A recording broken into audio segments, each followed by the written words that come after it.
Happening now, breaking news, Russian cover-up. The Pentagon says there is no doubt the Syrian regime is behind the deadly gas attack on civilians, and the U.S. strike was meant to deter further chemical attacks. U.S. officials can't say if Russia was complicit in the gas attack, but they do accuse Russia of trying to cover up what happened. Showdown with Putin. Secretary of State Rex Tillerson arrives in Moscow, slamming Russia's role in Syria as Russian President Vladimir Putin doubles down, defending his support for the Syrian regime and criticizing the U.S. Amid a war of words, will the two men meet? Offensive comparison. White House Press Secretary Sean Spicer says even Hitler didn't use chemical weapons and is forced to make a hasty clarification after ignoring the fact that the Nazis used poison gas in their death camps during the Holocaust.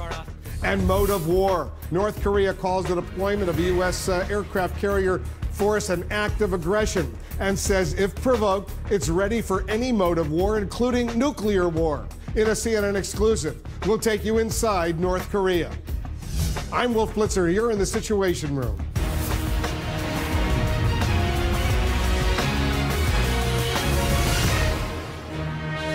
This is CNN Breaking News.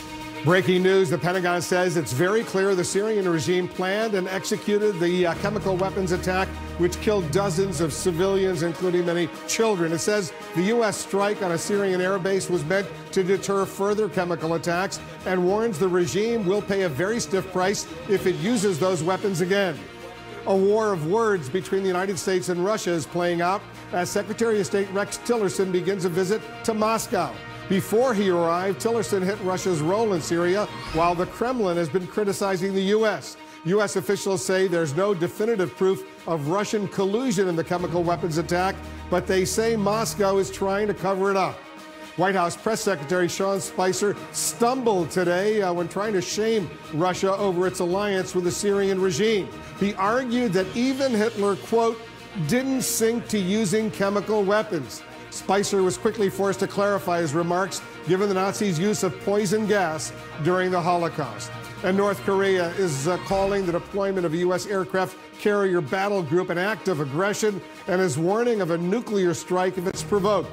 President Trump says that Kim Jong-un's regime is looking for trouble, but the White House says the North Koreans do not yet have the capability to launch a nuclear attack. I'll talk to the senior Democrat on the House Armed Services Committee, Congressman Adam Smith of Washington State. He's standing by live. And our correspondents, analysts, and guests, they're also standing by with full coverage of the day's top stories.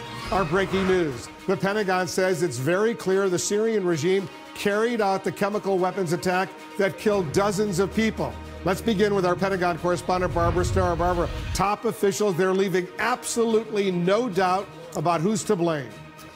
In this extraordinary press conference, Wolf, the top Pentagon brass wanted to send several messages. Some things were clear, some things were deliberately ambiguous. Defense Secretary James Mattis telling me on that he wanted to be ambiguous about whether the U.S. would now go after chlorine-filled barrel bombs from Assad, but he was ambiguous on nothing else. The Pentagon top brass not yet ready to say Russia was complicit, but definitive on Bashar al-Assad's involvement. There is no doubt the Syrian regime is responsible for the decision to attack and for the attack itself.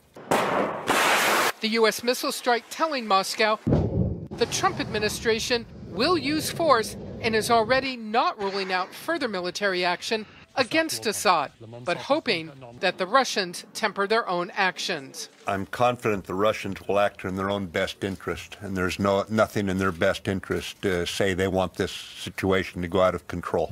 Secretary of State Rex Tillerson arriving in Moscow today also laid down a marker. I hope that what the Russian government concludes is that they have aligned themselves with an unreliable partner in Bashar al-Assad. But Russian President Vladimir Putin calling the missile strike reminiscent of the U.S. invasion of Iraq. This very much resembles the situation in 2003 and the war in Iraq. The Iraq campaign was launched, and it finished with the destruction of the country, the growth of the terrorist threat, and nothing less than the emergence of ISIS on the international stage. And warning Syrian rebels may have more planned.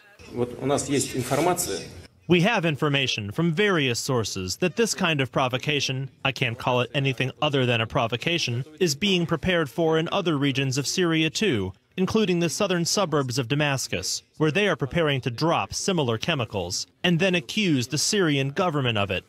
But the U.S. says the insurgents don't have sarin, and in turn pressing the American case that the Russians bear responsibility for the chemical weapons attack.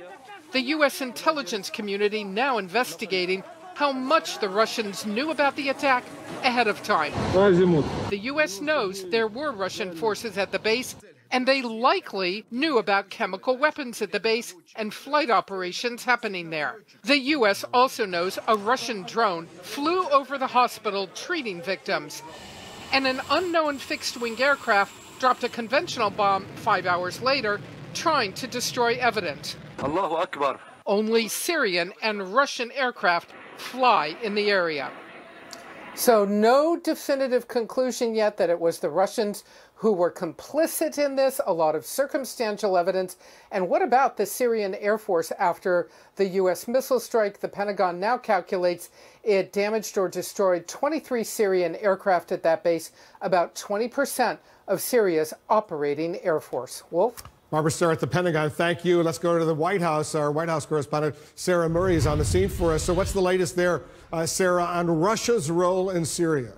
Well, Wolf, this White House may not be able to say what Russia's role, if any, was in that attack, but they were crystal clear today on one thing. They do believe Russia played a pivotal role in trying to cover up for Assad and the Syrian regime in the wake of that grisly chemical weapons attack.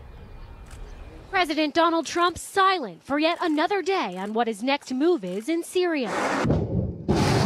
In the 5 days since the president's strike in response to the chemical weapons attack against Syrian civilians, I ordered a targeted military strike. The Trump administration still struggling to clarify how it will respond to future attacks, as questions persist about the role Russia may have played. Has your view changed on President? Thank you all very much.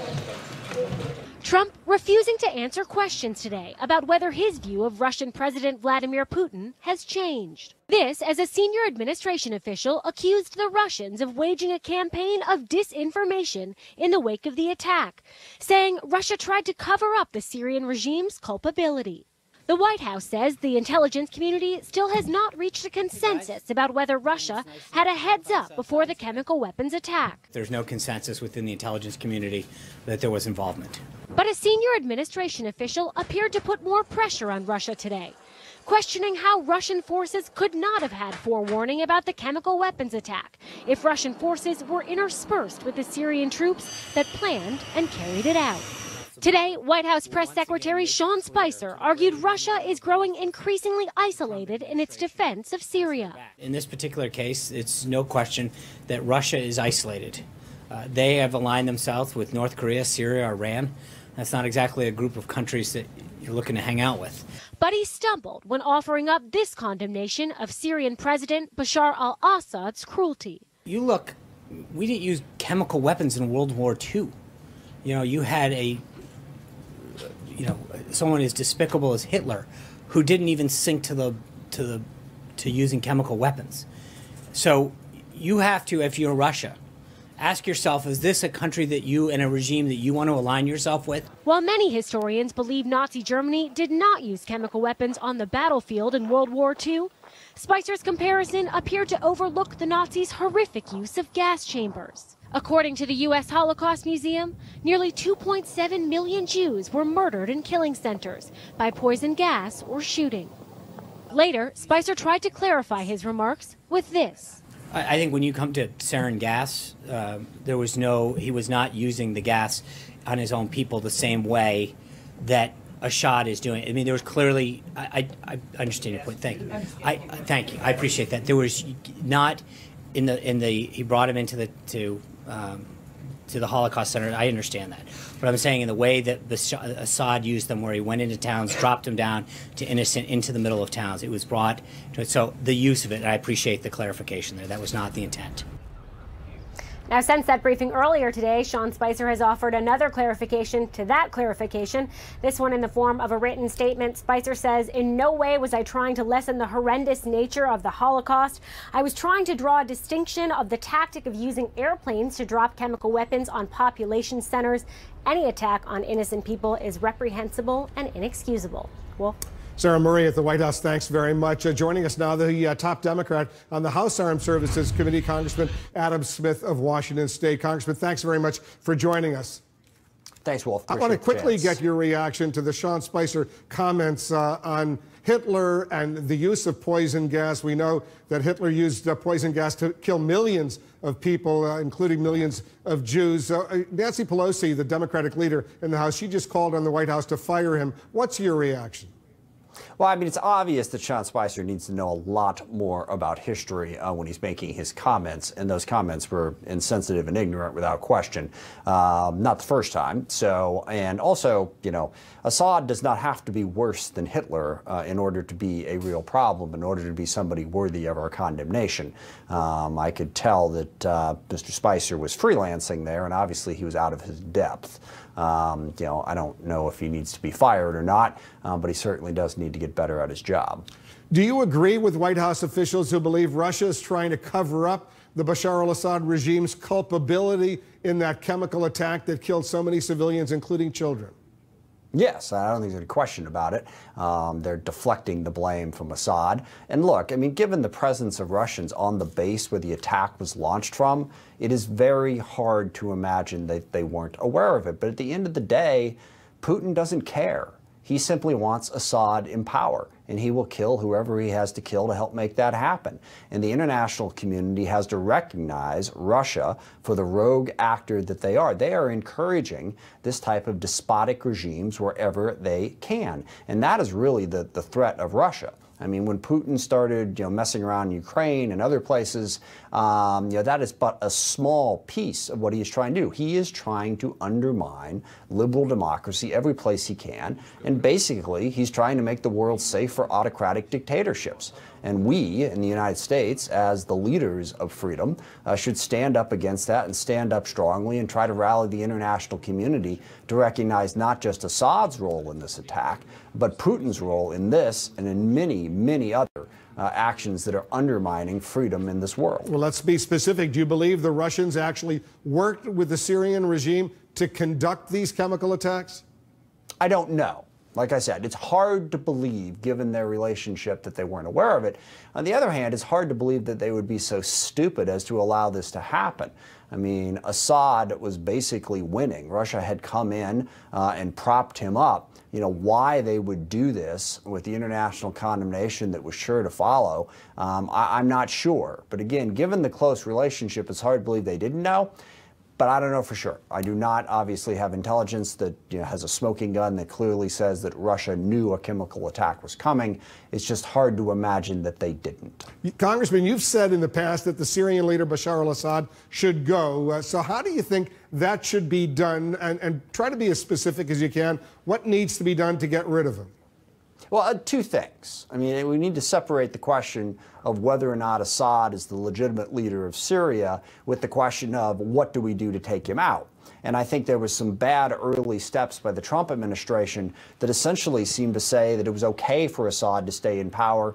We were going to focus on ISIS. So I think independent of the question of how you would go about removing him, just stating clearly that given the brutality that Assad has rained down on his own people, he is not a legitimate leader. And also, ISIS will not be defeated as long as Assad is there. He is a rallying cry, given the way he brutalizes his own people, for many in the Arab Muslim world. Now, the next question is, how do you remove him? Well, I am not a fan of regime change. I think we've learned a lot from Libya and Iraq and Afghanistan that us, as an outside power, being able to step in and remove Assad, number one, extraordinarily difficult to do, and number two, you got to know what comes next. And right now we don't. So it is an impossible situation. I don't suggest that there's any easy answer here, but at a minimum, we should call Assad out for what he is and not imagine that he can be some kind of ally in the fight against extremism. He cannot be. He is not. In fact, he fuels extremism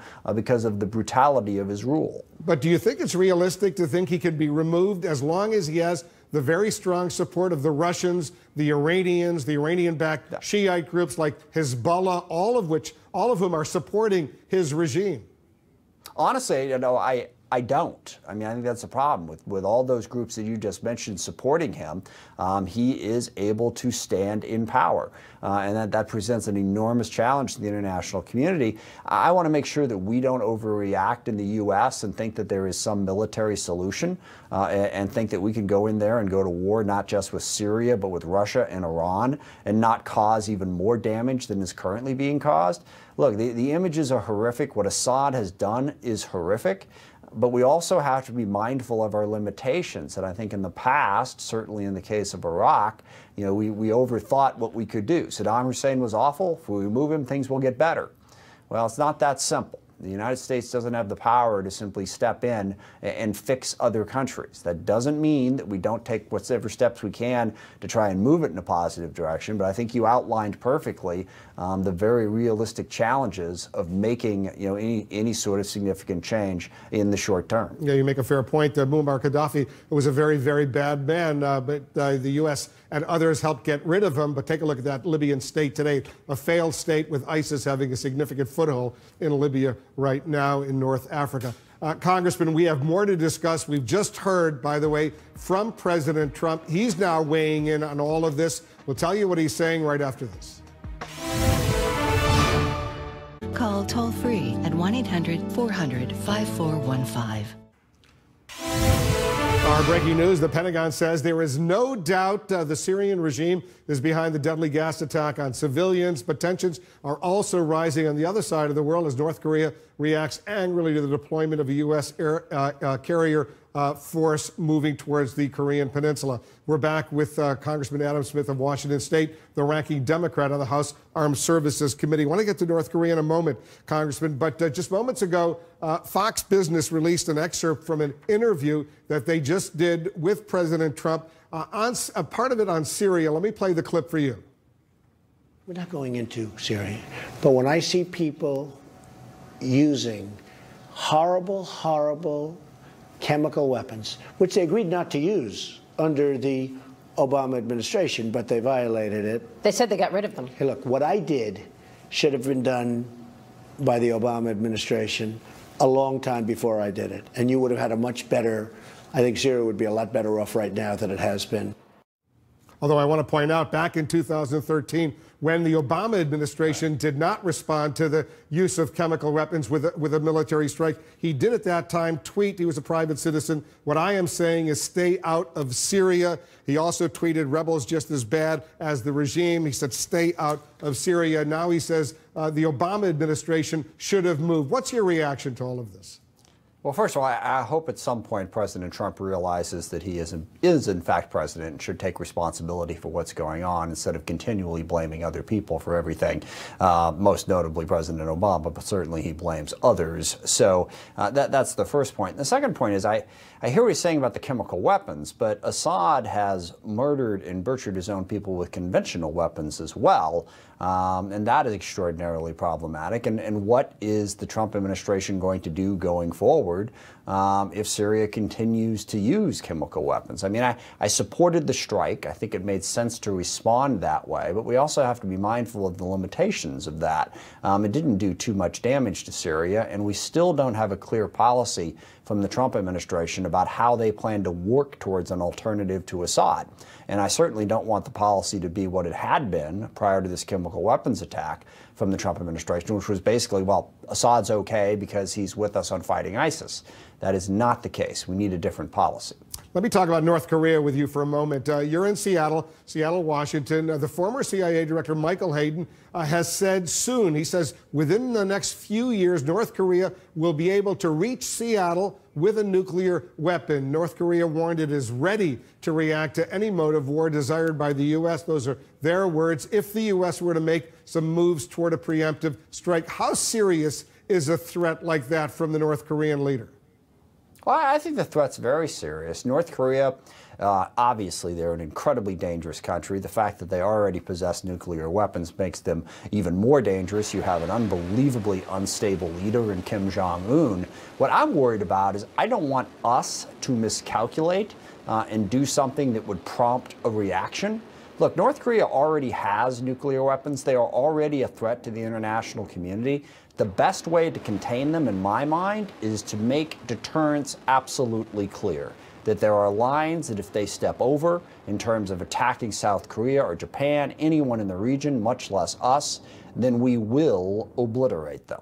Because the one thing about Kim Jong-un, he is not suicidal. Part of the reason he's building all these weapons, the nuclear weapons, testing missiles, is he wants to discourage anyone from trying to take him out. And I think what we have to make clear is he cannot attack any of his neighbors if he wants to survive. I don't want us to do something premature. I mean, given the nuclear weapons he has, and even given the conventional weapons that are already trained on Seoul, a nation of, I think, a city of around 14 million people. So any kinetic action on our part, trying to prevent him from getting further down the line with ballistic missiles, I think is more likely to have worse consequences than if we simply maintain a very strong deterrent posture. Yeah, his conventional military capability is enormous. Just north of the demilitarized zone, he's got 1 million troops, thousands of artillery pieces, missile launchers, and Seoul, as you correctly point out, a huge city only about 30 miles south of the DMZ. The stakes clearly are enormous. Congressman, thanks for joining us. Thanks, Wolf. I appreciate the chance, as always. Coming up, more on the American warships approaching the Korean Peninsula as North Korea is raising the specter of nuclear warfare. Meanwhile, President Trump is reacting to the escalating tensions on Twitter. Stay tuned for a special report. The most trusted name in news. The breaking news, Pentagon officials now say they have no doubt the Syrian regime is behind a deadly chemical attack on its own civilians. At a briefing today, the Pentagon declined to directly link Russia to the massacre, but officials did accuse the Russian military of attempting to destroy evidence of the attack. John Kirby, you used to work at the Pentagon, the State Department. Trump administration deliberately now accusing the Russians of trying to cover up the Syrian chemical attack. How significant is this? Well, if it proves true, it's enormously significant. I mean, look, there's no question that at least those Russian forces at the bases had to know something. But to be complicit in it, to actually try to cover it up, that's a significant charge. And I suspect that Secretary Tillerson, at least I hope, he raises that when he meets with Foreign Minister Lavrov later today. And he might meet with Putin, too. We don't know if that's going to happen. Right. But we know he's going to meet with the foreign minister. Phil Mudd, the White House, as you heard, they say there's no consensus in the U.S. intelligence community right now about whether Russia was actually complicit in organizing the actual chemical attack. But one U.S. official is telling us that Russia will have to answer how it could share that air base that was knocked out by those Tomahawk cruise missiles with Syrian regime forces and not know of this chemical weapons strike. What's your answer to that? Look, I think this is simpler. I think they are complicit. Let me tell you what's happening in the intelligence community. Before the attack, I suppose you could make an argument about the difference in intelligence between what you think. For example, we're 70% certain at CIA that the Russians know, and what you know. We can guarantee you, Mr. President, that they were aware of the attack. The significant question, though, Wolf, is let's go to the past 4 days. What do they know now? Presumably, they've talked to Syrian officials. They're on the ground at the airbase, but furthermore, they've got their own intelligence assets. They have human penetrations, I guarantee you, of the Syrian government, and they have intercepts of the Syrian military. And you want to tell me afterward why they still continue to cover up for the Russians, that they still don't know? I don't buy that for a second, Wolf. They got to know. John Kirby, you buy that? I think there's certainly a level of knowledge here. How high it goes, I don't know, but I think Phil's right. I mean, I think certainly there's in the last 4 days they have gained more knowledge, more context about what happened. We know there was the Tomahawk cruise missile strike, Nia, but is there a real Trump administration strategy, some call it doctrine, that is unfolding right now? There doesn't really seem to be, and you've seen some shifts even over these last couple of days. Tillerson initially said that the fate of Assad would be up to the Syrian people. He is now saying that that Assad's reign over Syria will come to an end. I think the question still in terms of the policy is, what does that mean? How does his reign come to an end? And when does it come to an end? You heard from General Mattis today where he said that the U.S. has no intention of going full bore into this very complicated civil war. And in some ways, we're still, in some ways, I think, at Obama's strategy with the threat of another response in the way that we saw from this Trump administration if there is a similar chemical attack. So I think that's in some ways where we are, the Trump administration learning the same lessons that the Obama administration found out, and now trying to put that pressure on Russia in the same way that the Obama administration did, with little sense that there'll actually be results. Ron Brown, the difference is now that on the wake of this attack on the airbase, there may be some leverage now for Secretary Tillerson. He may have some advantages at the table tomorrow that Secretary Kerry didn't have. Because of the attack. Yeah, in terms of rattling the Russians' cage a little bit, and with our willingness to use force against the regime. Now, it was carefully and scripted and very narrowly focused, as Secretary Mattis made clear today, about the chemical attack. But still, it may give Tillerson just a little bit of an edge here in these talks. You know, Ron Brownstein, Sean Spicer, the White House press secretary, said today that Russia could be compelled to be more cooperative, give up its support for Bashar al-Assad, because right now the Russians are on the same team, he said, with Syria and Iran. Yeah. And that's not a team you want to be on. How realistic is that? Well, look, I mean, I think these events of the past week have so totally disrupted the gyroscope of the way the Trump administration came in thinking about Syria, but also about Russia.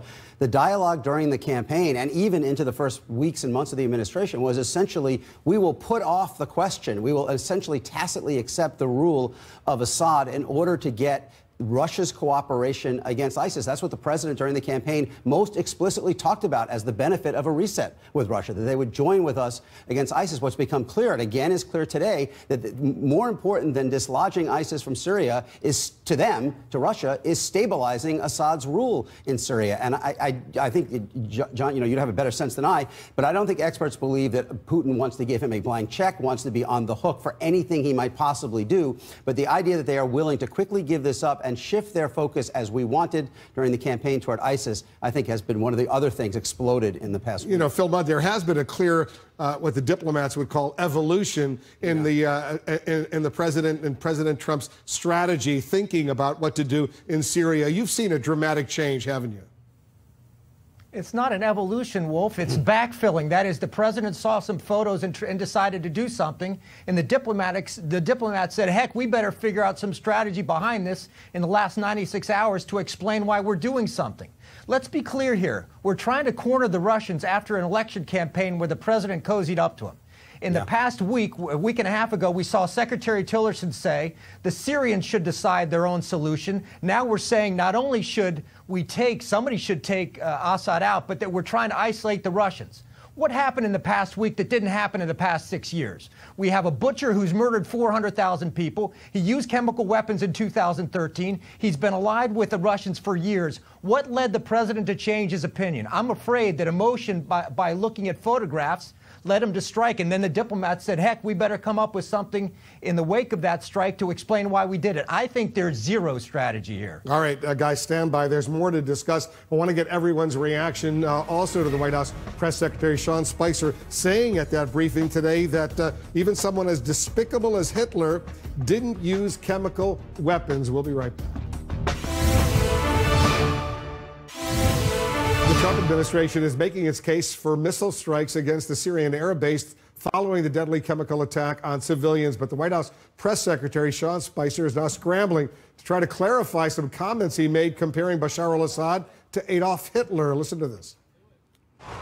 We didn't use chemical weapons in World War II. You know, you had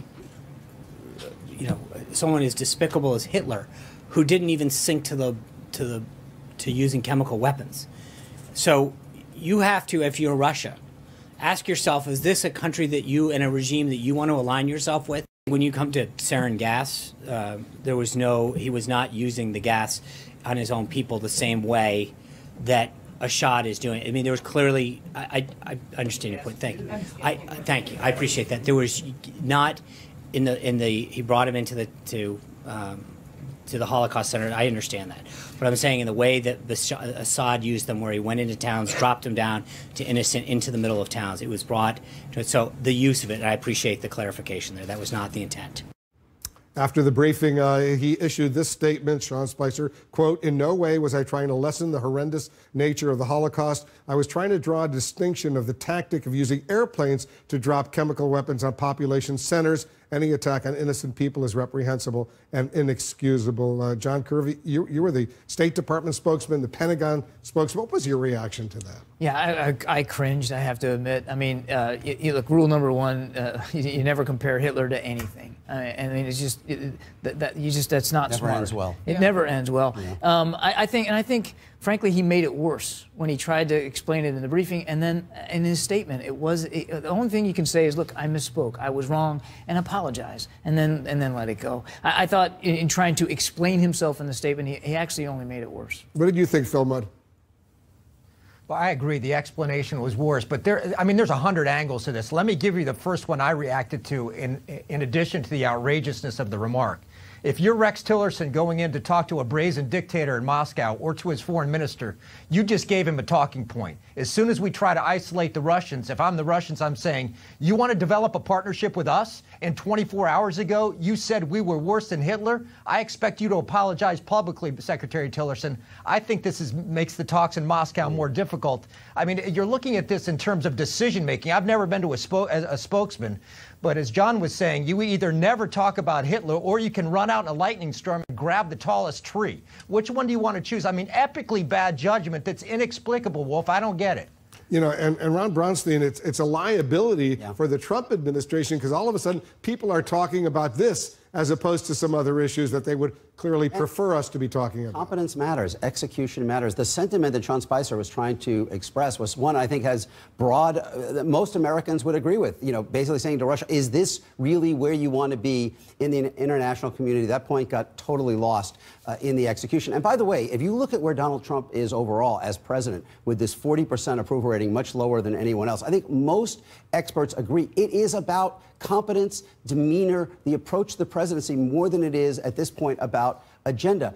Competence, execution, those things do matter at this level. Yeah, when I heard him say, and I'm sure you did as well, Nia, that as despicable as Hitler was, he didn't sink to using chemical weapons. I said, what is he talking about? Yeah, and then he used the phrase Holocaust centers, which he, of course, meant gas chambers. I don't think anyone has ever used the phrase Holocaust centers. And the other thing here is that if he is really comparing Assad to Hitler and saying in some ways Assad is worse than Hitler, then you would imagine that the U.S. would have some urgency to act to remove Assad. So it goes to sort of a policy argument if in fact that is what he's arguing. But again, not a good day for Sean Spicer, and he hasn't in some ways had a good run. I mean, he's become a caricature on SNL. Yeah. He mispronounced Assad's name in that briefing. So, I think it goes to what Ron was talking about in terms of competence. Yesterday he was mispronouncing his name as well. You saw that Nancy Pelosi, the Democratic leader in the House, she just issued a statement saying the White House should fire him. Yeah, well, look, I mean, that's the president's choice. And I think, as I said, the underlying sentiment that he was trying to get at was an important one that I think most Americans would agree with. And I think most people would have been pleasantly surprised by the degree to which they have called out Russia. Rex Tillerson's statement this morning in Italy, where he said that it didn't, whether it was complicit or just inattention, didn't matter to the dead. That is a powerful moral statement that was perhaps stronger than many people would have anticipated from the Trump administration in the wake of this. But all of that, again, gets lost. Competence, execution, they matter. Now, here's the thing. I mean, Assad's brutality doesn't need to be compared to anything. Right. It's bad enough as it is. And look, I think it's great that they took this strike in retaliation for the chemical attack, and I'm glad that Secretary Mattis came out today and explained that they're not afraid to do it again. That's where you just need to leave it. You're making comparisons from that podium, particularly that comparison. Never a good idea. All right, stand by, guys. There's more news coming in. President Trump scolds Kim Jong-un on Twitter, accusing North Korea of looking for trouble, but the regime isn't backing down, raising the possibility of a nuclear strike. CNN is on the ground in North Korea right now with the latest details. Our exclusive report, that's next. North Korea is calling the deployment of U.S. carrier group an act of aggression and is warning of a nuclear strike if it's provoked. President Trump, meantime, tweets that Kim Jong-un's regime is looking for trouble. CNN's Will Ripley is inside North Korea for us right now. Let's go live to Pyongyang. Will, what's the mood over there? Well, this really is an unprecedented situation here, Wolf. We've never seen dynamics like this with North Korea. We've heard North Korea threaten nuclear attacks against the United States for quite some time, but never before have we had a U.S. president responding with such fiery rhetoric, and it seems as if both sides keep upping the ante, and nobody knows if a military confrontation could possibly be on the horizon. Brand new images of North Korean leader Kim Jong-un presiding silently over the Supreme People's Assembly in Pyongyang.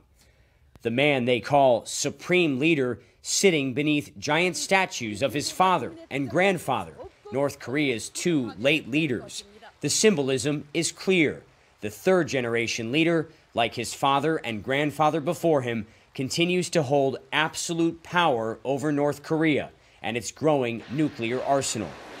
That arsenal has become central to what many here see as a potential showdown with the U.S. After a frantic series of North Korean missile launches, this week the U.S. moved warships, including the aircraft carrier USS Carl Vinson, off the Korean peninsula. That move prompted an angry response from the North Koreans overnight, hand-delivered to us in Pyongyang. Calling the warships reckless acts of aggression, the government told us if the U.S. dares to choose a military option, the DPRK is willing and ready to react to any mode of war desired by the U.S. President Trump responded in turn on Twitter today, writing, "North Korea is looking for trouble. If China decides to help, that would be great. If not, we will solve the problem without them. USA." And in a second tweet, I explained to the president of China that a trade deal with the U.S. will be far better for them if they solve the North Korean problem.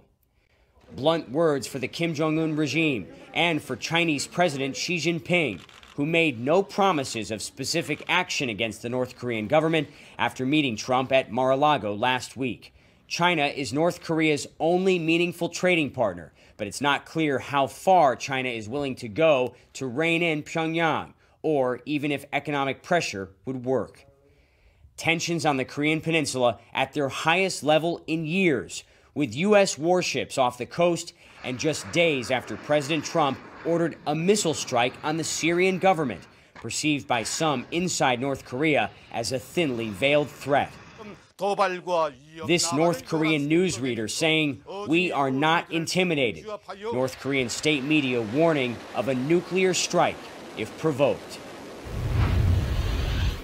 And we are now just 3 days away from North Korea's most important holiday of the year, the Day of the Sun. And North Korea has a track record, and it has for a long time, of projecting strength and power around their major holidays, often with provocative military activity. It was 5 years ago that they tried to launch a satellite into orbit just 2 days before the Day of the Sun. Will Kim Jong-un order his nation's 6th nuclear test? Will he roll out a mobile missile launcher and fire more missiles?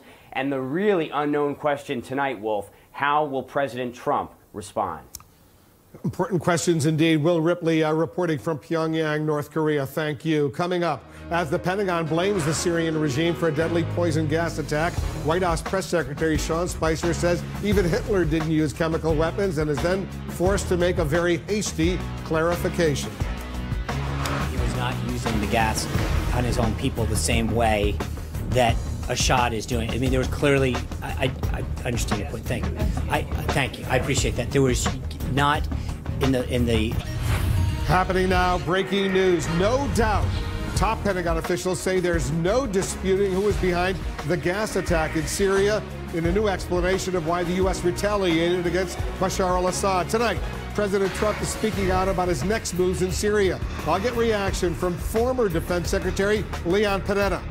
Face off with Russia. Secretary of State Rex Tillerson is in Moscow for tense talks about the Kremlin's support for Syria. As the White House accuses President Vladimir Putin of a cover-up, how tough will Tillerson get? Spoiling for a fight, North Korea threatens to launch a nuclear attack if provoked as U.S. warships move closer and President Trump warns Kim Jong-un to stop making trouble. Are the two leaders on a collision course? And high-priced travel. We have an eye-popping new estimate of the cost of the president's frequent trips to Mar-a-Lago and Palm Beach. Will he spend more on travel in 1 year than President Obama spent in 8 years? We want to welcome our viewers in the United States and around the world. I'm Wolf Blitzer. You're in the Situation Room.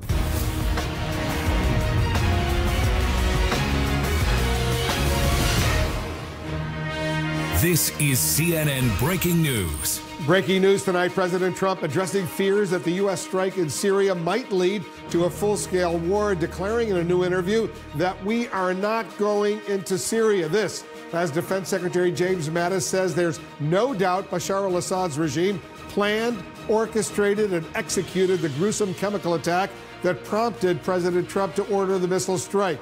Right now, Secretary of State Rex Tillerson, he's in Russia to deliver a very tough message to Moscow about its support for the Syrian regime. A senior White House official says it's clear the Kremlin is trying to cover up for Assad, but the administration is stopping short of directly accusing President Vladimir Putin of being complicit in the gas attack.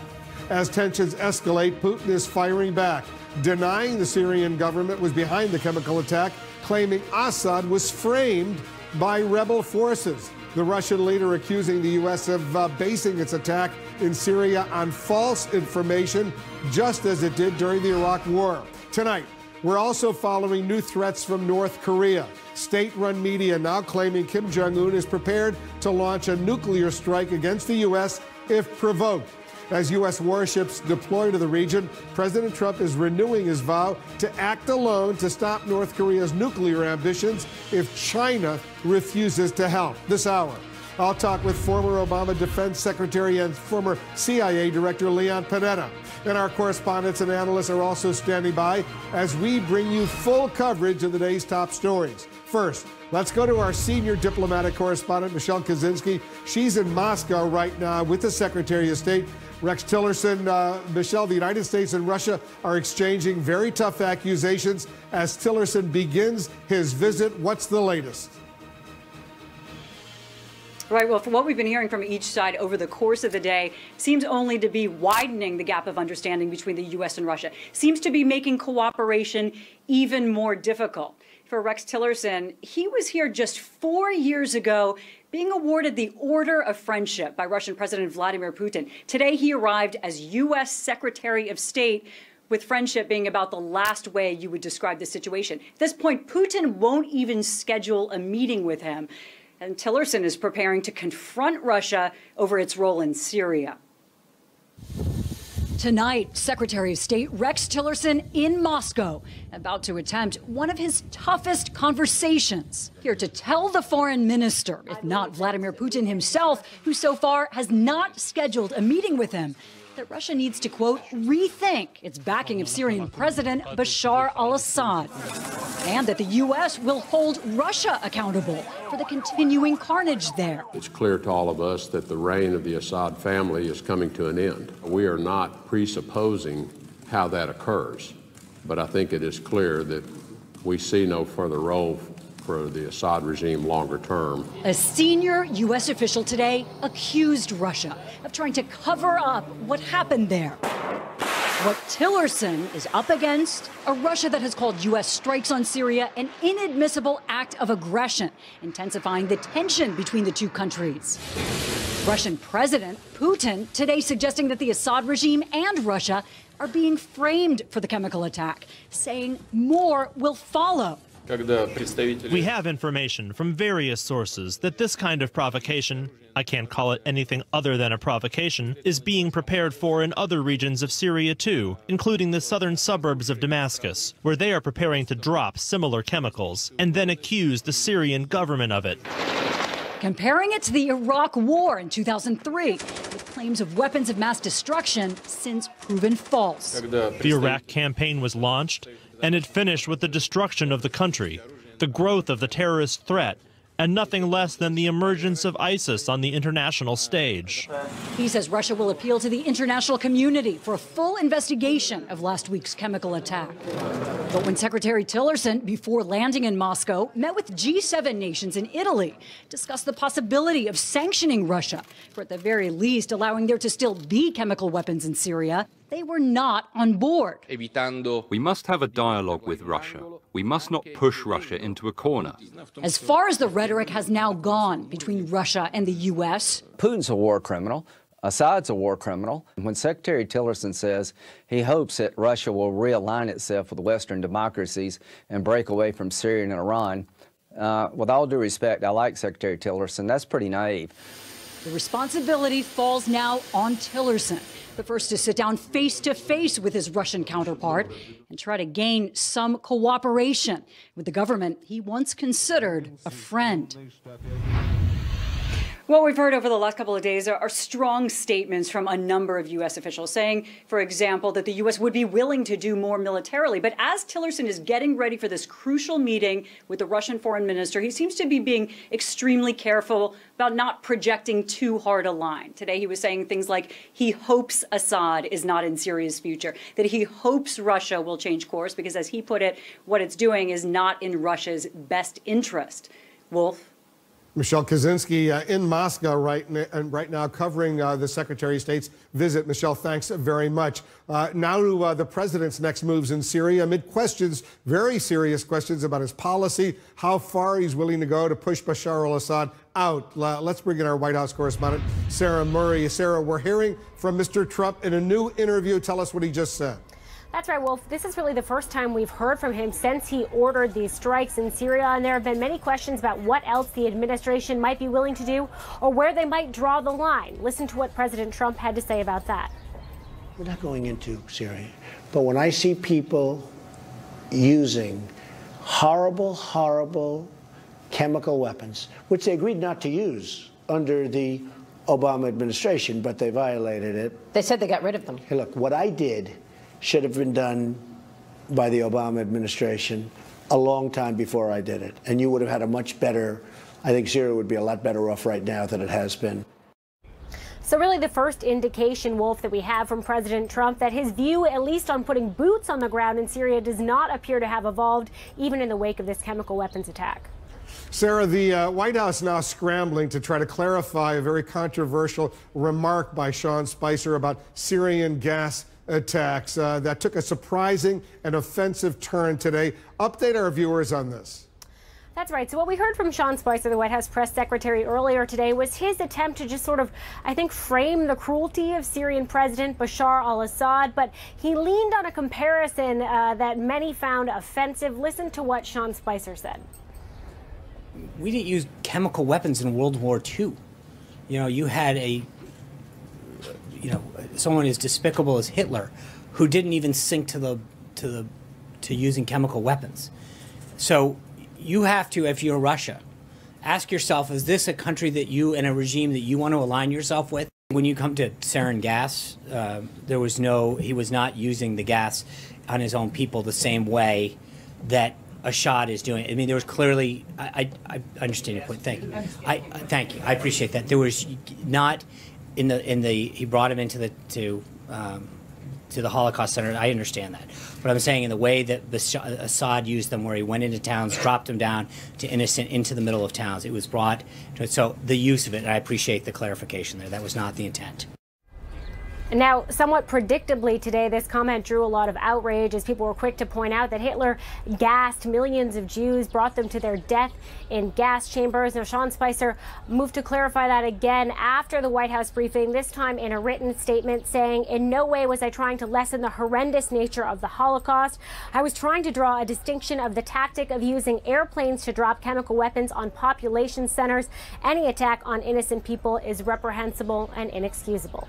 Wolf. All right, Sarah, thank you. Sarah Murray reporting from the White House. Let's talk about all of this and more, the escalating tensions with Russia and Syria and North Korea. Joining us, Leon Panetta. He served as Defense Secretary and CIA Director during the Obama administration. Mr. Secretary, thanks very much for joining us. Good to be with you, Wolf. I want to move on to all those issues, but quickly your reaction to the White House Press Secretary Sean Spicer's comments about Hitler not using chemical weapons. We know, obviously, that was false. Well, it's I think, a known danger that you don't compare Hitler to anybody, particularly if you're the White House Press Secretary. When I was Chief of Staff, my guidance to the Press Secretary was just answer the questions and don't embellish. And I think Mr. Spicer has to learn that lesson as well. Nancy Pelosi, the Democratic leader in the House, says he should be fired. What do you think?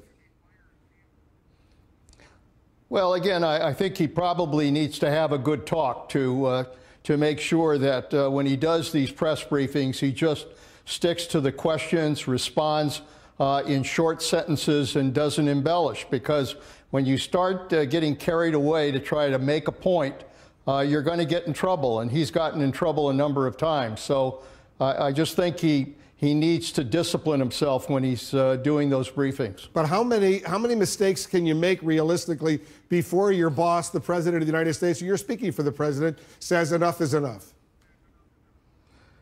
Well, you know, that's something that obviously the President has to ultimately decide. But, you know, the press secretary is important. He's the one who speaks on behalf of the administration. And when he says the kind of stupid things that he did today, it hurts the administration. It changes the story. And you don't want to change the story. You want to stay focused on what the president did and what he's trying to do in dealing with Russia. That's the story. And this changes it. And that's not good. Mr. Secretary, I want you to stand by. We have a special interview right now. The White House Press Secretary, Sean Spicer, is joining us from the North Lawn of the White House. Sean, thanks very much for joining us. I know you want to clarify what you said, but why did you even make that comparison to Hitler on gas attacks? As you know, 6 million Jews were killed in the Holocaust, many of them with poison gas. Well, thanks for having me, Wolf. I was obviously trying to make a point about the heinous acts that Assad had made against his own people last week, using chemical weapons and gas. And frankly, I mistakenly used an inappropriate and insensitive reference to the Holocaust, for which, frankly, there is no comparison. And for that, I apologize. It was a mistake to do that. And you know, I appreciate Director Panetta's comments, and we'll keep those in mind. So tell us who you're apologizing to right now. There are Holocaust survivors out there who were listening to what you said and couldn't believe a spokesman, the press secretary for the President of the United States, would make such a statement. So just specifically, tell us who you want to apologize to. Well, clearly, you know, anybody who not just suffered in the Holocaust or is a descendant of anybody, but frankly, you know, anyone who was offended by those comments. It's not, as I said, I'm not, you know, in any way standing by them. I was trying to draw a comparison for which there shouldn't have been one. It was insensitive and inappropriate. So I'm not looking to quantify this in any way. It was an attempt to talk about, I should have stayed focused on the Assad regime and the dangers that they have brought to their own people and the terrible atrocities they did, and to drag any other comparison into this was not appropriate. But why make the comparison at all? Why bring Hitler into this? Well, again, I'm not going to try to quantify it. Well, if it was a mistake, I shouldn't have done it. I won't do it again. I think Director Panetta's comments were well received as advice, but it was an attempt to do something that shouldn't have been done, and that's all I can say about it. There really is no explaining it at this point. It's just to say that, especially this week, it was not something that was inappropriate, and it was insensitive. And you know, look, I think I should have stayed focused. The president obviously took decisive action last week to bring an end to the crisis in Syria, take action that hadn't been taken for the last 6 years, and the focus should have stayed on the president's action and not in any type of way of drawing anything into this. Did you not know, Sean, that there were gas chambers where the Nazis brought Jews and others, gypsies, homosexuals, and others, mostly Jews, to slaughter them in these poison gas chambers at Birkenau, near Auschwitz, and other death camps? Yes, clearly I'm aware of that.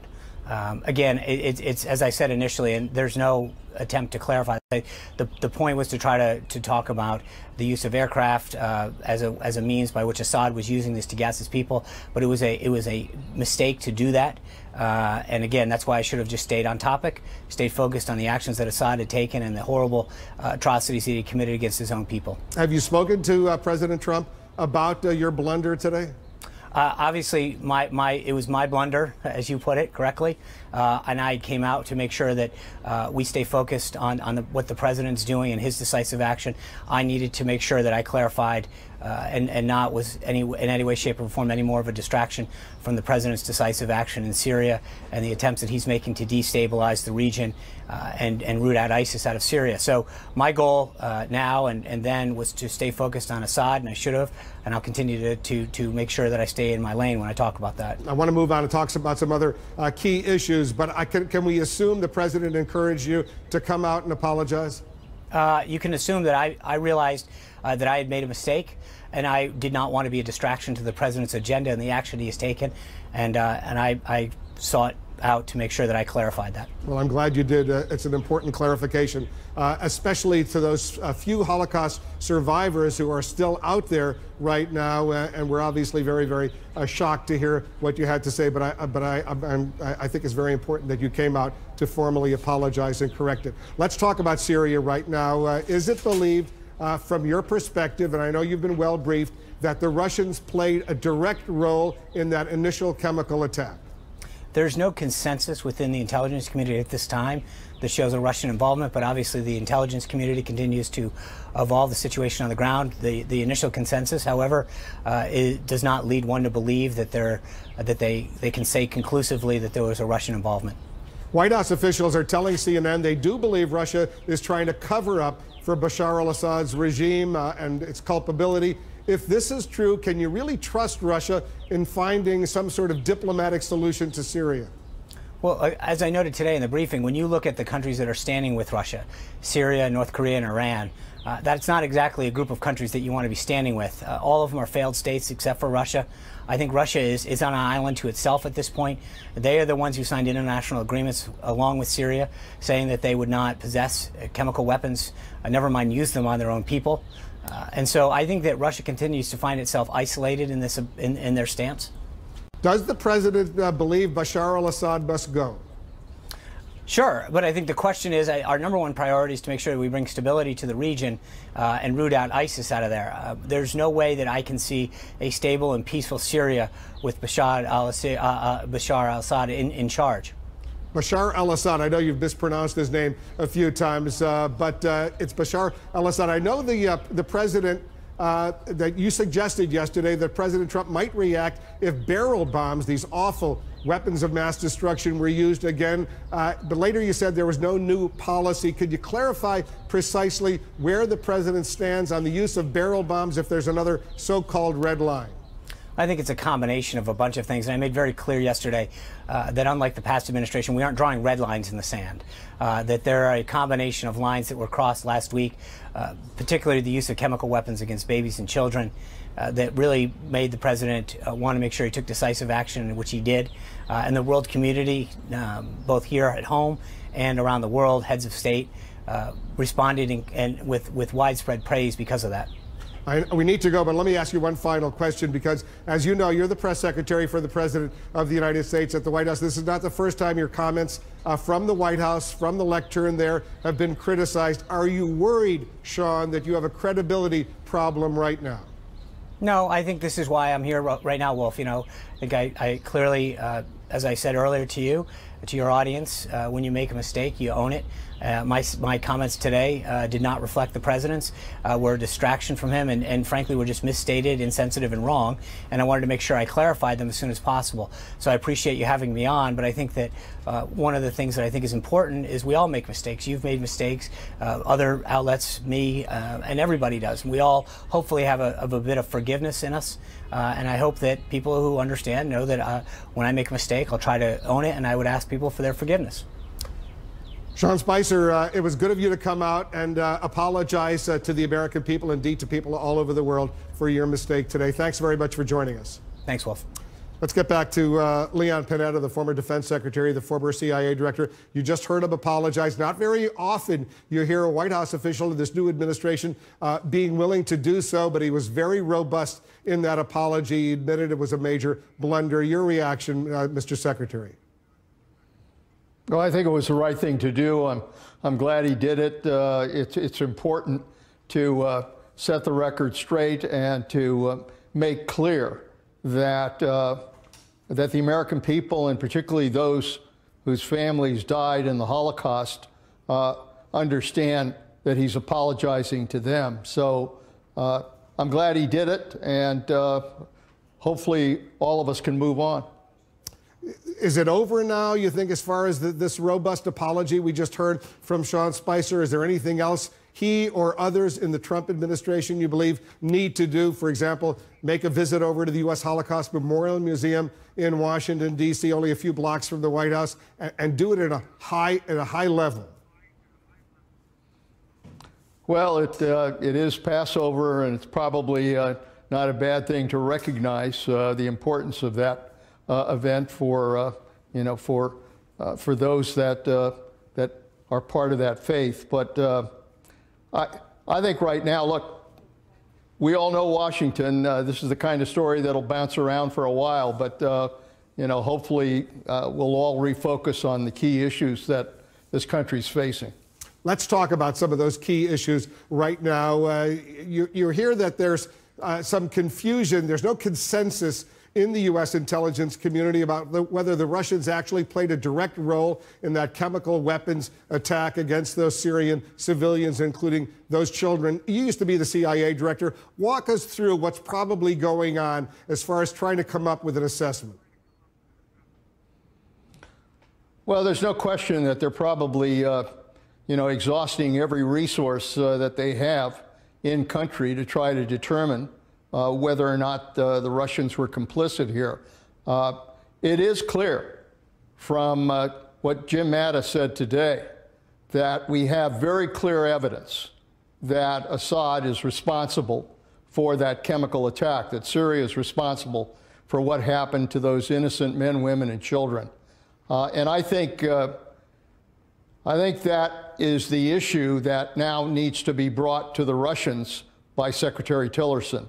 As to whether or not we ever develop evidence that might indicate that the Russians knew about what was happening, I think that's going to probably be tough to pin down. But the Russians are at that air base. They knew that there are chemical weapons there. There certainly is some smoke here. Whether there's flames or not, we'll find out. Mr. Secretary, there's a lot more for us to discuss. I want to take a quick break. Back with the former Defense Secretary Leon Panetta as North Korea makes new threats against the United States in response to the deployment of American warships moving closer and closer to the Korean Peninsula right now. Mr. Secretary, North Korea warned it's ready to react to any mode of war desired by the U.S. if the U.S. were to make moves toward a preemptive strike. How serious of a threat is this right now? Well, as we all know, North Korea and the leader of North Korea makes a habit of making those kinds of threats. We understand that in the end, the leader recognizes that if he does anything that involves any kind of attack, that his regime is over. That's a reality. So I think what we're looking at, Wolf, is that, we have this event coming up on April 15th, which is the birthday of the founder of North Korea.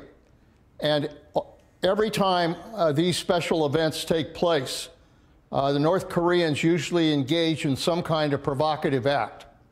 So I would not be surprised if they use that event in order to either send off a missile or do a nuclear test or do something that is provocative.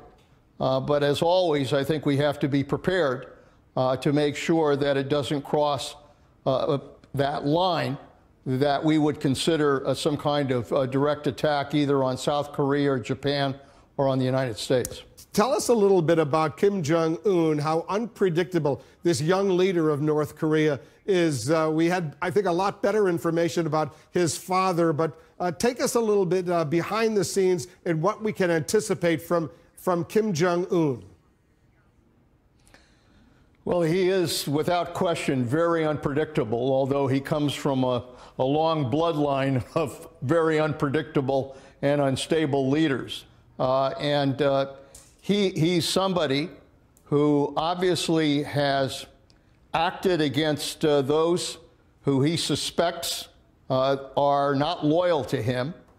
He's killed a number of members, not only of his family, but of the military individuals that are close to the leader.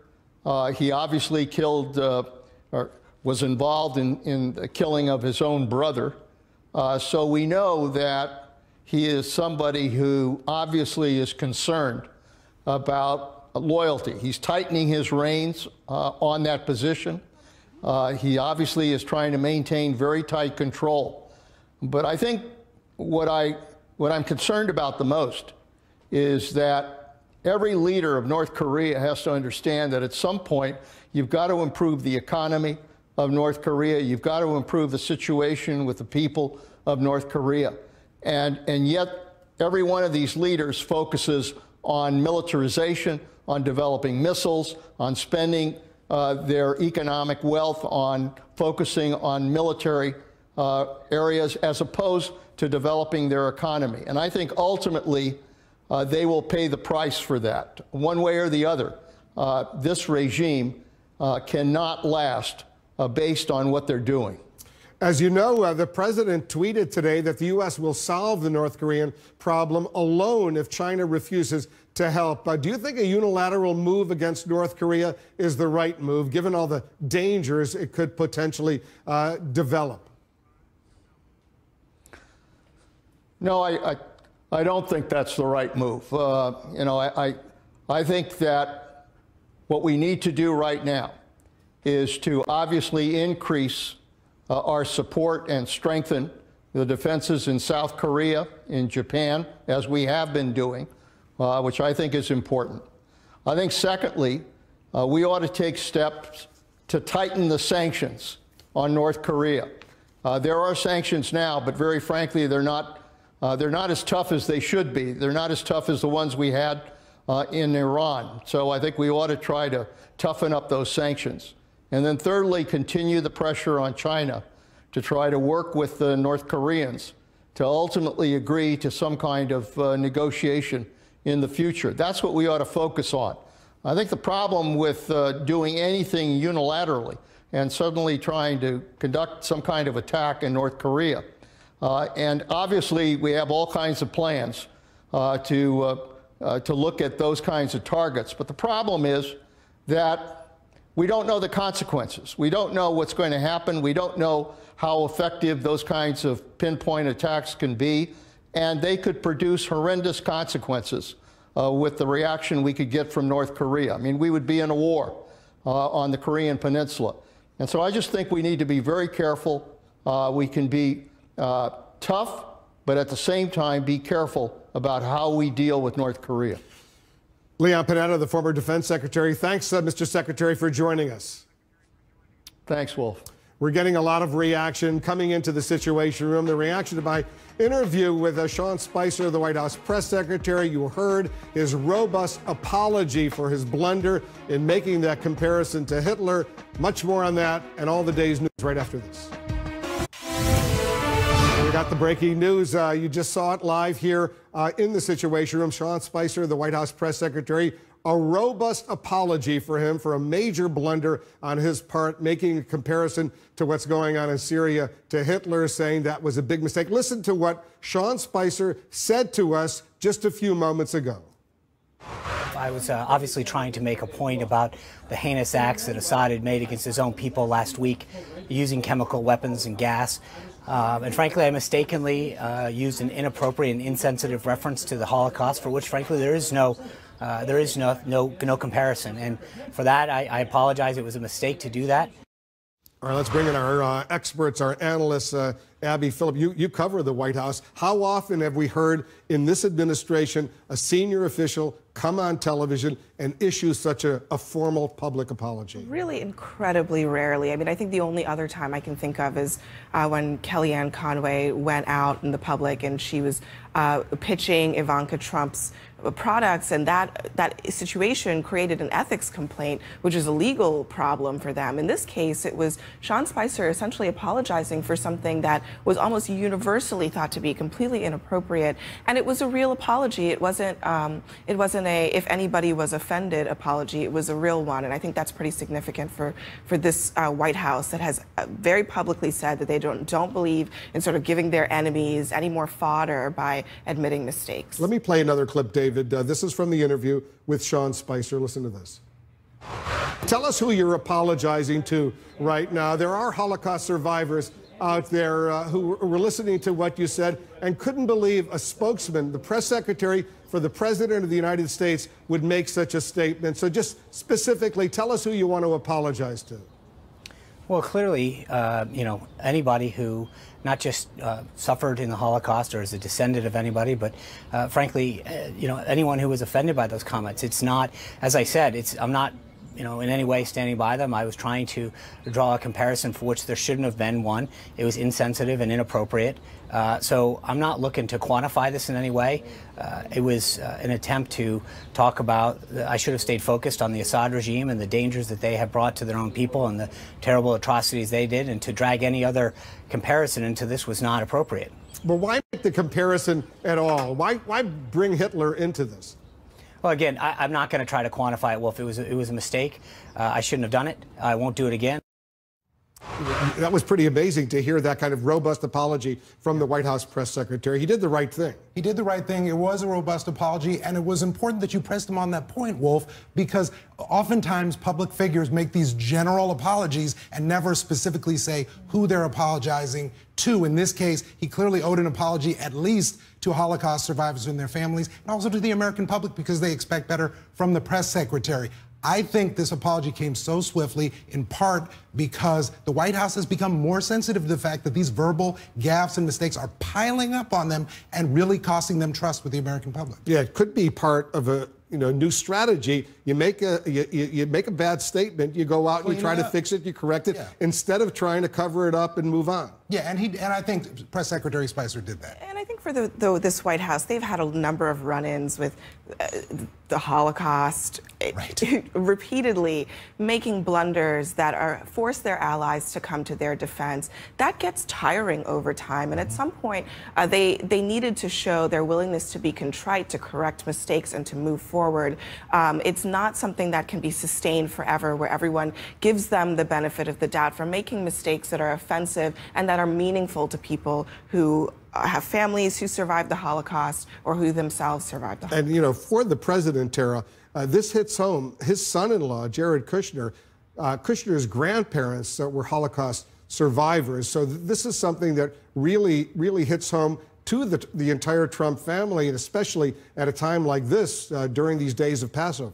Absolutely. Not only was it an offensive remark, you should never be comparing the atrocities of one dictator to another. You should never be comparing, trying to make moral equivalence or lack of moral equivalence between the killing of individuals in gas chambers and a chemical attack. These are all horrible, humanitarian, terrible atrocities, situations. And for Sean Spicer to make that comparison, not only is it offensive, it's distracting. There's a lot on the agenda today. There's a G7 summit meeting. There's Rex Tillerson going to Russia. There are issues that the administration wants to be focused on. So I think they wanted to do their cleanup fast, and I think that's smart. I'm all for apologies. I'm all for personal responsibility and self-awareness. And this was one example of the administration doing that when they haven't traditionally done that in the past. Abby, listen to this other clip. This is from the interview I just did with Sean Spicer. Listen to this.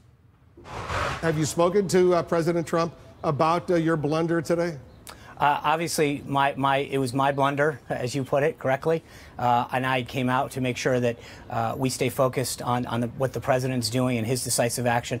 I needed to make sure that I clarified and not was in any way, shape, or form any more of a distraction from the president's decisive action in Syria and the attempts that he's making to destabilize the region and root out ISIS out of Syria. So my goal now and then was to stay focused on Assad, and I should have, and I'll continue to make sure that I stay in my lane when I talk about that. I want to move on and talk about some other key issues, but can we assume the president encouraged you to come out and apologize?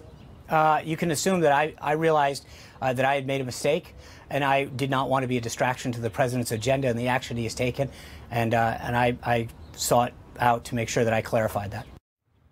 So, Abby, I can only assume the president must have been very, very angry. Yeah, and as you know, Wolf, he watches those briefings. He's a very voracious watcher of television, and it is on every single day. And for that moment to really take off on social media would not have gone unnoticed from this president. And beyond that, as Spicer pointed out in his interview, it is a distraction from a moment when the White House wants to be talking about how the president moved forward on Syria. He did something where his predecessor failed to do. That's the narrative that they want to have. And this moment for Sean Spicer really overtook that. And that's something that the president does not like. And a press secretary, and I'm a former White House correspondent, you have to have credibility out there, not just with the reporters on the White House beat, but with the American public, indeed people all over the world. That's why I asked him this question, David. Listen to this. As you know, you're the press secretary for the President of the United States at the White House. This is not the first time your comments from the White House, from the lectern there, have been criticized. Are you worried, Sean, that you have a credibility problem right now? No, I think this is why I'm here right now, Wolf. You know, I think I clearly, as I said earlier to you, to your audience, when you make a mistake, you own it. My comments today did not reflect the president's, were a distraction from him, and frankly were just misstated, insensitive, and wrong. And I wanted to make sure I clarified them as soon as possible. So I appreciate you having me on, but I think that one of the things that I think is important is we all make mistakes. You've made mistakes, other outlets, me, and everybody does. And we all hopefully have a bit of forgiveness in us. And I hope that people who understand know that when I make a mistake, I'll try to own it, and I would ask people for their forgiveness. That's, you know, as I said before, that you don't hear that very often from this administration asking for forgiveness. No, it was very robust. He said more than once to you, Wolf, that he did make a mistake. He owned it. He should get credit for that. But he does have a credibility problem, Wolf. Look, today he went out there in the briefing. He mispronounced Bashar al-Assad's name more than once, I think. He referred to Iran as a failed state more than once. Whatever people think about Iran, it's not a failed state. It's a regional power. And he also got into this thing where, as Tara said, he made a comparison between Hitler and the Holocaust and another atrocity, which is never a good idea. They did try and clean it up, but I think they see now that they can't let their war of words get ahead of what they're actually trying to do. Do they have to do something, Tara, that will underscore this understanding of the enormity of the mistake that the White House press secretary made? For example, in a few weeks, there's a big dinner that the U.S. Holocaust Memorial Museum in Washington is having. They have it every year. It's probably a dinner that at least Sean Spicer might want to attend, if not go to an actual tour of the U.S. Holocaust Memorial Museum. I think that's a good point. I think the real issue here is it goes not just to the offensive nature of the comment, but it goes to the expertise and credibility surrounding foreign policy issues. The administration has a number of serious issues on its plate right now, from North Korea nuclear potential missile tests in the upcoming weeks, to a safe haven of ISIS in Syria, to what they're doing with the Assad regime and a chemical attack that they responded to, and no one's clear in terms of what comes next. These types of issues, when you're mispronouncing foreign leaders' names, when you're making statements about atrocities that aren't historically accurate, to be frank. The Holocaust, millions of people were in gas chambers, so his comments just weren't even accurate. So when you make those kind of gaffes over and over again, apologizing for them is great because it shows that you're aware that you made the mistake, but it goes to your credibility, particularly on foreign policy issues. This is the press secretary at the White House. You have to be you can't really afford mistakes in that role. It's a very important role, and it's very important in terms of not just the domestic audience, but internationally. One general rule, don't make gaffes at the podium at the White House, and, don't make gaffes on your tweets at 3 a.m. If they could just, stick to those, that might help U.S. foreign policy. Sean Spicer, he did the right thing. He came out and he apologized. That's very significant. Just ahead, new threats and growing tension as U.S. warships approach North Korea. Plus, President Trump's travel tab. How much are those Florida Gulf outings costing American taxpayers? A sharp exchange of threats between the Kim Jong-un regime and President Trump has tension growing on the Korean Peninsula right now. CNN's Brian Todd is working the story for us. Brian, North Korea is making new threats as the U.S. warships approach the region. They certainly are, Wolf. Tonight, we're told U.S. intelligence officials are watching for any signs that North Korea will conduct another nuclear or missile test in the coming days, including the birthday of Kim Jong-un's grandfather this Saturday. Now, this comes as tensions on the Korean Peninsula are at their highest levels in years, with an ominous warning coming earlier today from Kim. A stunning new look tonight at the public facade of the brutal North Korean regime. Kim Jong-un, in newly released video, strutting center stage at a gathering of his hand-picked elites, who dutifully applaud the dictator. On state TV, a fawning news anchor narrates the gathering, the Supreme People's Assembly. At the same time Kim Jong-un is conducting this show of political force, Kim's regime is warning America over the deployment of the U.S. aircraft carrier Carl Vinson and its strike group to the waters off the Korean Peninsula. Calling it an act of aggression, a regime statement hand-delivered to CNN says, quote, if the U.S. dares to choose a military option, the DPRK is willing and ready to react to any mode of war desired by the U.S. I think it's North Korea essentially saying, look, we are pursuing nuclear weapons for a reason. This is exactly why. You are the world's most powerful nuclear power. If you dare to strike us, we will strike back. A U.S. defense official tells CNN the carrier group was sent to patrol near North Korea because of Kim's recent provocations. His missile tests and tests of engines for intercontinental ballistic missiles. Tonight, CNN is learning more specific information about what the U.S. carrier group could do off North Korea's coast if ever ordered to strike. Analysts say the Vincent Strike Group has 2 destroyers and a cruiser with more than 300 combined missile tubes. They carry the same types of Tomahawk missiles the U.S. fired into Syria and could shoot down some North Korean missiles if they're test fired. The CG-47, the Lake Champlain, this smaller ship on the right, carries over 100 vertical launch missiles. Some of those would be equipped to be able to interdict a shorter or medium-range ballistic missile. Will those American warships be ordered to shoot down North Korean missiles if they're test-fired while the carrier group is nearby? Pentagon officials won't comment. But the movement of the warships comes as President Trump tweets North Korea is looking for trouble, and that if China doesn't help, quote, we will solve the problem without them. Experts worry tonight about a point of no return for the tough-talking leaders of the U.S. and North Korea. The two leaders could indeed be headed for a collision course, essentially a game of chicken. And many worry that once they're on this path, there's no U-turn or left turn or a stop. And don't look for China to help steer the two leaders off that path, despite President Trump's messages to China, even saying that a Chinese trade deal with the U.S. would be better for Beijing if it helps with North Korea.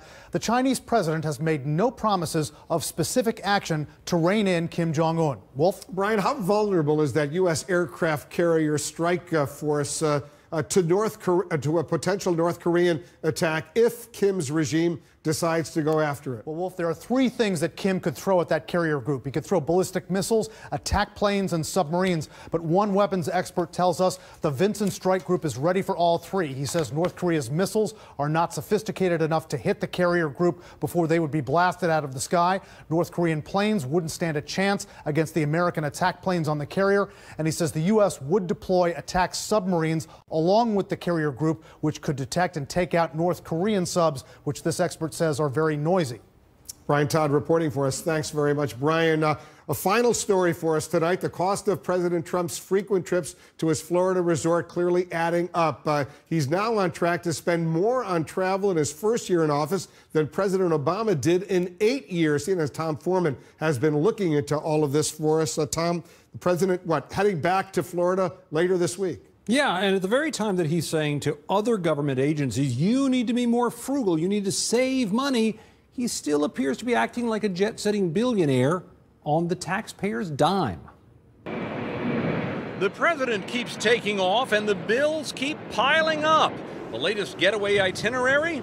The president plans to spend the Easter holiday in Florida, and he'll return to the White House on Sunday.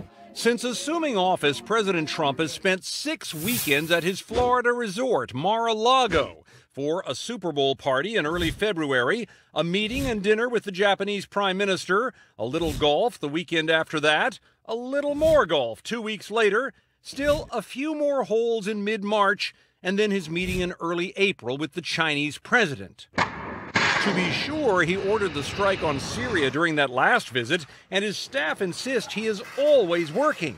And I think the president, wherever he goes, he carries the apparatus for the White House with us. That is just something that happens. But in just 80 days, Trump's travels have cost taxpayers an estimated $21 million, all while drawing attention to and boosting the value of his private properties.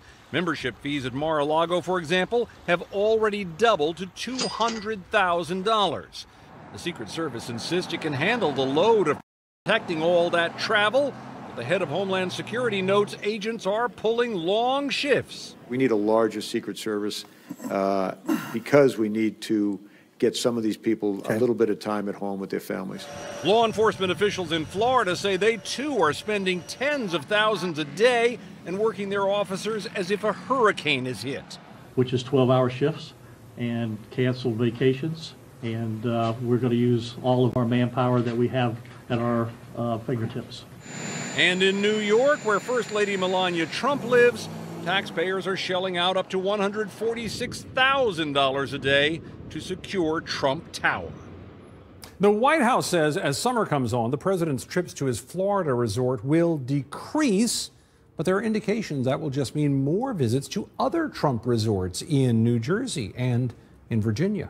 Wolf? Tom Foreman reporting for us. Tom, thanks very much. That's it for me. Thanks for watching. Aaron Burnett Out Front starts right now.